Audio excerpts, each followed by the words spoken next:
Hello everyone, welcome to study SM education. इस video में हम class 9 CBSE NCERT English book Beehive की fourth poem the lake isle of Innisfree by William Butler ईस्ट को by lines discuss करेंगे। तो चलिए इस वीडियो को शुरू करते हैं।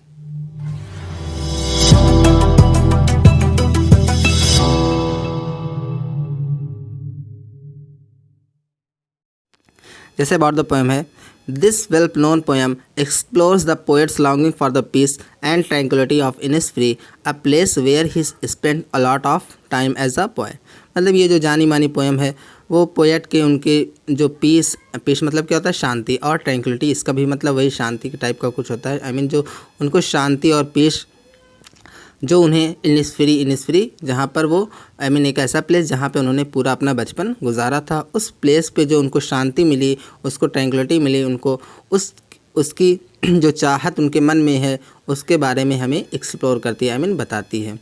This poem is a lyric, और ये जो पोएम लिखी गई है वो एक लिरिक फॉर्म में लिखी गई है जिसमें टोटल 12 लाइन्स है, और जो मतलब कि और जो पोएम है वो क्वार्टेन में है। क्वार्टेन क्या होता है, जो 4 लाइन से मिलकर एक क्वार्टेन बनता है, तो इसे हम 3 क्वार्टेन्स की पोएम कह सकते हैं। तो चलिए इस पोएम की लाइन्स को देखते हैं। जैसे I will arise and go now and go to Innisfree, मतलब पोएट कहते हैं कि मैं उठूँगा और जाऊँगा, और कहाँ जाऊँगा, इनिसफ्री जाऊँगा। And I small cabin build there of clay and wattles made, और मैं वहाँ पर क्या बनाऊँगा, एक छोटा सा केबिन बनाऊँगा, छोटा सा रूम बनाऊँगा, और जो मेरा रूम रहेगा वो किससे रहेगा, वो क्ले से, मतलब चिकनी मिट्टी से बना रहेगा। और किससे बना रहेगा, जो मैं किससे बनाऊँगा, वाटल से बनाऊँगा। वाटल क्या होता है, कुछ इस टाइप का, जो लकड़ी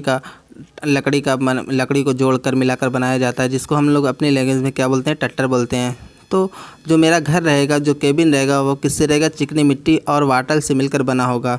और जहाँ पे 9 bean rows will I have there, और जहाँ पे मैं वो आगे बताते हैं कि वहाँ पे मैं 9 बीन रोज़ भी बनाऊँगा। 9 बीन रोज़ क्या होता है, कुछ इस तरह का, मतलब जो खेतों की क्यारियाँ होती हैं उसको बोलते हैं 9 बीन रोज़। तो वो 9 लाइन की जो बीन रोज़ बनाएंगे, पोएट कहते हैं a hive for the honey bee, और वहाँ पे जो मैं क्या करूँगा, मेरे पास मधुमक्खियों के लिए हनी भी रहेगा।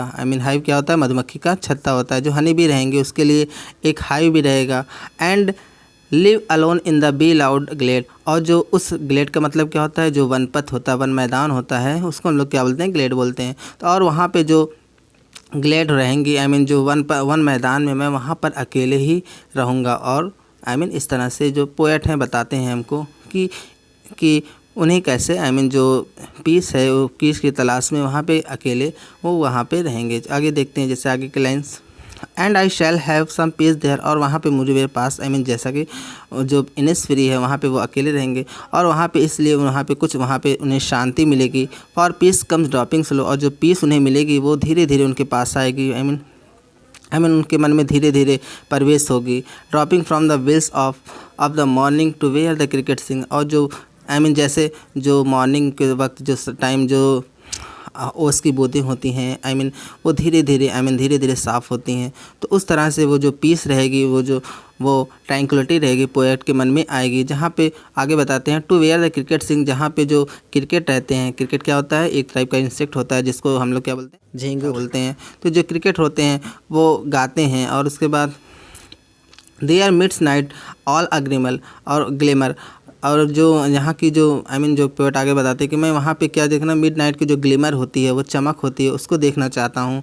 And noon a purple glow, जहाँ पे जो नून रहेगी, और वो क्या देखना चाहते हैं, जो दोपहर की जो पर्पल ग्लो होती है, पर्पल जो पर्पल कलर की जो ग्लो होती है, चमक होती है, लाली होती है, उसको भी देखना चाहते हैं। And evenings full of the linnet's wings, और जो इवनिंग जो लिनेट विंग्स, लिनेट क्या होता है, एक टाइप का बर्ड होता है, पक्षी होता है। और वो जो जहाँ की जो शाम होती है वो लिनेट के पंखों जैसी जो कलर होती है उससे भरी हुई होती है।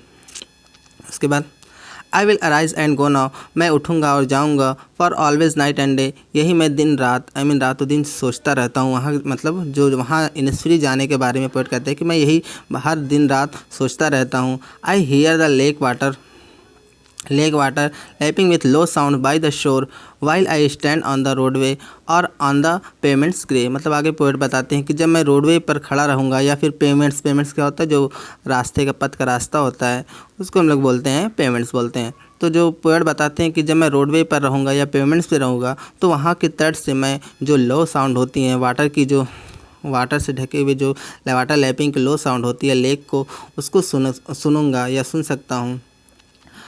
I hear it in the deep heart score. और मेरी ये जो जो चाहत है वहाँ जाने के लिए, निस्फ्री जाने के लिए, मैं इससे दिल से, अपने दिल के किसी कोने से सुनता हूँ। तो इसलिए वो जो पोएट हैं बताते हैं कि वो वहाँ पे क्या क्या महसूस करते हैं जहाँ पे उन्होंने अपना पूरा बचपन बिताया था। सो फ्रेंड्स, इस तरह से इस चैप्टर का, इस पोएम का एक्सप्लेनेशन कंप्लीट हुआ। होप आपको इस पोएम का एक्सप्लेनेशन अच्छे से समझ में आया होगा। फिर भी आपको इस पोएम के थ्रू कोई डाउट है, कोई प्रॉब्लम है, तो आप मुझे कमेंट सेक्शन में पूछ सकते हैं। If you like this video please like, subscribe, comment and share with your friend. Thank you for watching this video. Thank you.